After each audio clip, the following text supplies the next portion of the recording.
So if we were expecting to see the epic conclusion to Tatsumaki and Sakurachi's battle in this chapter, we may be thoroughly disappointed, as this chapter focuses entirely on all of the other heroes. But I will say that it is nice to have a break from all of the action, and it's really great to touch up on all the other heroes, and especially the theme that's going on in this chapter, and how hilarious it is, and we'll get into all of that. But definitely make sure to check out and subscribe to my main channels. This is my backup since I can't upload there since some BS copyright strikes on some of my reviews. So, Moomin Rider is essentially like the hero, the way I see it, the hero of this chapter, as he essentially starts an entire movement of all the heroes deciding to go help. Despite their low level, essentially. But he's not the first one to go out to try to help, and that goes to Metal Bat. Metal Bat is still recovering in the hospital from his injuries and everything like that, with his little sister who is scared to death that the heroes might not win. Like, they even show her hand trembling, and Metal Bat's like, I gotta do something. So, because, you know, she worries about him fighting and everything, he tries to do it secretly, and he hilariously grabs his bag and hucks it out the window, and then pretends that he has to go to the bathroom. But not before essentially saying, don't worry, heroes never lose. And I'm thinking, well, you know, all of the S-class heroes, these practically unstoppable dudes, were on the verge of losing before Tatsumaki, like, essentially saved them all. And now Tatsumaki is basically the only thing standing between them and losing completely. Of course, you know, there's a lot of other heroes there, and of course we got Saitama, so we really shouldn't worry that much. But he basically goes down and suits up, gets his metal bat, and is off on his way. Very good stuff, and that shows, like, yeah, he like cares about his sister a lot, but he has the heart of a hero, and that's one of the biggest themes in this chapter. And Tank Top Master puts it perfectly, which he will say in a minute here.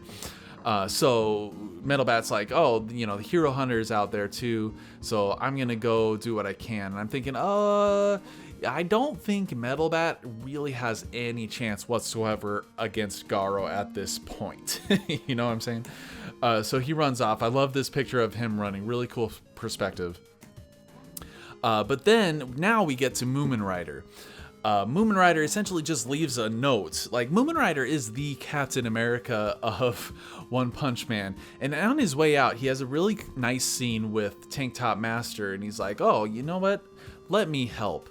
And I thought that was awesome because it shows even more growth for Tank Top Master and saying, you know what, Tatsumaki and Metal Knight, I was trying to clear the rubble, but then they did a better job at clearing the rubble, so I basically am training myself up. Like, you have like these very, very much side characters, and they're still getting development, and that's one thing I love about this manga, is that it takes the time to get in the heads of these characters, and you could practically have a full-on another manga just following any one of these heroes, and that's what I love about this stuff, man.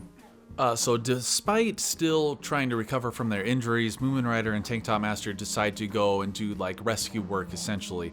And if this isn't commentary on what's going on now, like, I don't know what is. Okay, webcomic readers. Did this same exact thing happen in the webcomic, or is this just like a manga exclusive kind of thing? Because the timing of this is pretty impeccable, and the commentary that's going on here is because one of the biggest concerns is running out of room in the hospitals with all the extra people getting sick, you know. But Tank Top Master puts it perfectly, it encapsulates what it means to be a hero in saying that Moomin Rider has a proper tank top on his heart. Now that is the perfect encapsulation of what it means to have the heart of a hero. Basically means you have a tank top on your heart. A literal one. No, I'm just kidding. But they essentially go off with their spirits high in freaking stand-up pedaling mode. The ultimate technique. So we move on to the tank top group, and I gotta say, this has now become by far my favorite group. Everybody's a freaking tank top so-and-so. Tank top tiger, black hole, Master, and now we got Tank Top Girl, Tank Top freaking Professor. What's next? Freaking Tank Top grocery store clerk. And he basically explains that Tank Top Master's Tank Top is basically visually communicating to them that they should follow him. Freaking, oh my god, this is... Okay, Tank Top Professor is my favorite Tank Top dude. Freaking, he's smart. So the Blizzard group essentially gets the word and they decide to go out also. Now this is what I'm talking about when Moomin Rider starts this movement. What's even more interesting here is the martial artists from the martial arts tournament decide to take up arms and go help too, because like the freaking Heart of a Hero stuff is like rubbing off on everybody.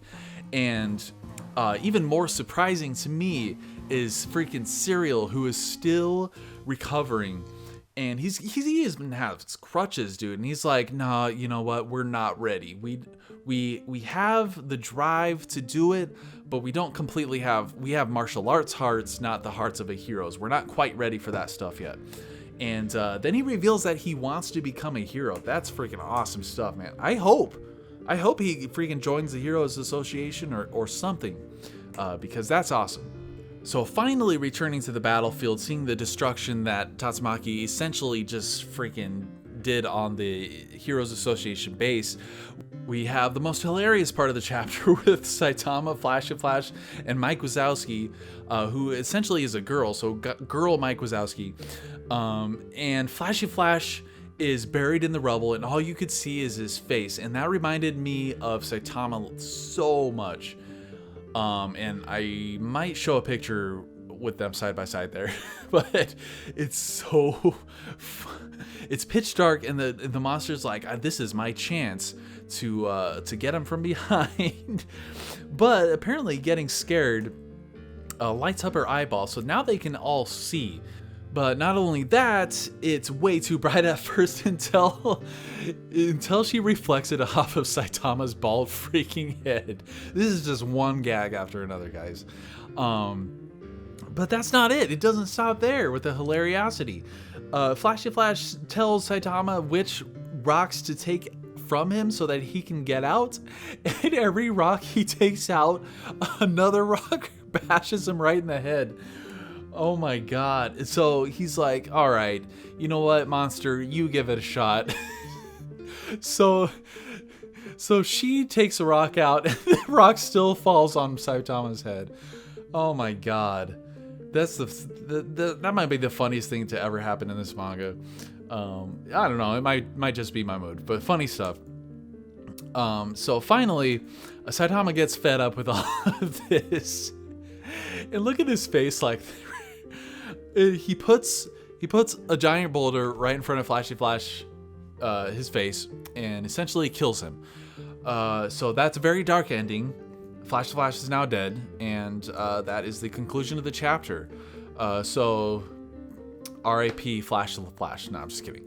But anyway, yeah, I guess that's hilarious chapter. I really appreciated that it actually took a break from the action, because I think we definitely need that, even though we might not want that. I think either the next chapter will focus on Tatsumaki again. I think it should. Or we might get some touch up on a lot of the other heroes. Because this didn't show all of the other heroes. But anyway, that wraps up all my thoughts. Again, subscribe to the main channel and drop your thought waves down in the comments below. What did you think of the chapter? Take it easy.